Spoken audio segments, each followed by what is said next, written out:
After beating the rads out of a raider, have you ever looked around the city of Boston and wondered just how accurately Bethesda recreated the city? Unless you're me, then probably not. But I'm going to assume that you played at least enough open world games that the thought has occurred to you maybe once or twice.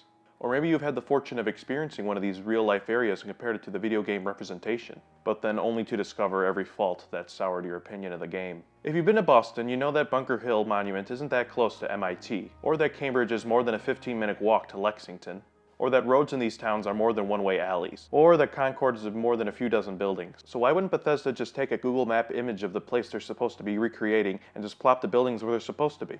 Then they wouldn't need to pay people to design the maps and put the money where it should be, like lip syncing. I don't know, Nick. That seems a little out there.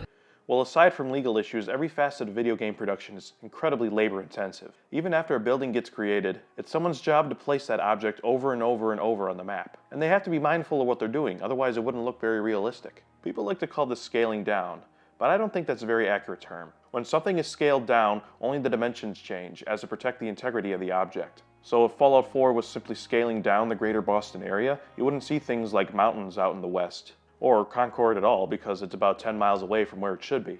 So I come up with a more accurate and ridiculous term: scrunched. Like the scrunchie that kept girls' hairs in ponytails, the map of Boston wasn't shrunk but folded and twisted to keep the more interesting parts closer together. This is because Beth wanted to recreate the feeling of Boston and Massachusetts in general. They took the role of tour guides over cartographers. Now, that being said, how accurately did they recreate the feeling of the Boston area? Well, even though the answer is different to every individual, things like motifs, landmarks, and geography can all be objectively questioned. Note, I'm going for big picture stuff, so things like the roads are too narrow, or houses aren't close enough, or this isn't supposed to be where it's supposed to be, doesn't really matter to me.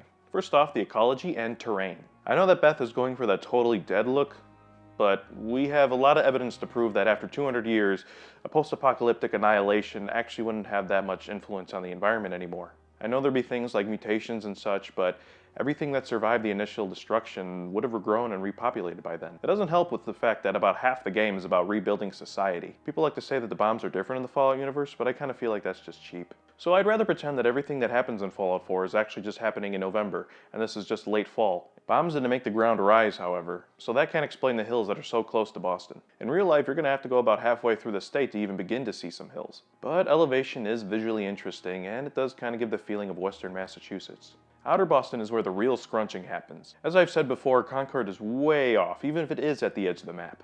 Nothing in the suburbs is as where it should be. And everything out there is obviously for people to visit the towns they've heard of, like Lexington and Malden. However, the towns themselves are pretty good. The density of them pulls you in and actually makes you feel like you're a part of a settlement, and not just some random sprawling of buildings. Bethesda has taken the irregular roads and turned them into a dungeon within themselves. They still aren't the most accurate, but they definitely give the feel of the places. Next is Boston proper. A lot of shapes are the same as the city, and of course the landmarks are there, but looking at a map you can tell that things are being shuffled and flushed and moved around. Even places that don't have a reason for it, like Fenway Park, which is much closer to the river than Diamond City. So then does it feel like Boston?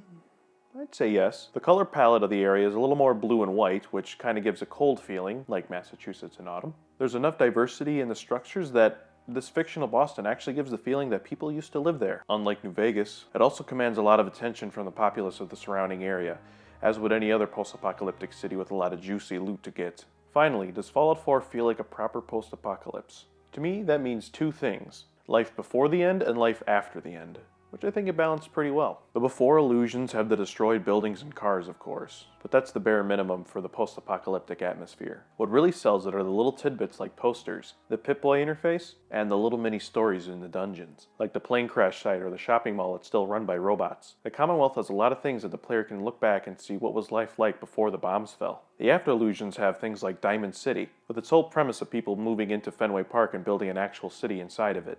Along with the Minutemen and your settlements, it really feels like people are moving past the apocalypse and trying to move ahead into the future. I mean, Fallout 4 has the pipe pistol. Actual post-apocalyptic weaponry. Not some 200-year-old missile launcher that still works. It's like people actually thought about how to survive after the end. So yeah, despite its problems, Fallout 4 did a pretty good job with the map and the feeling of Boston and Massachusetts in general. But I mean, that's just my opinion.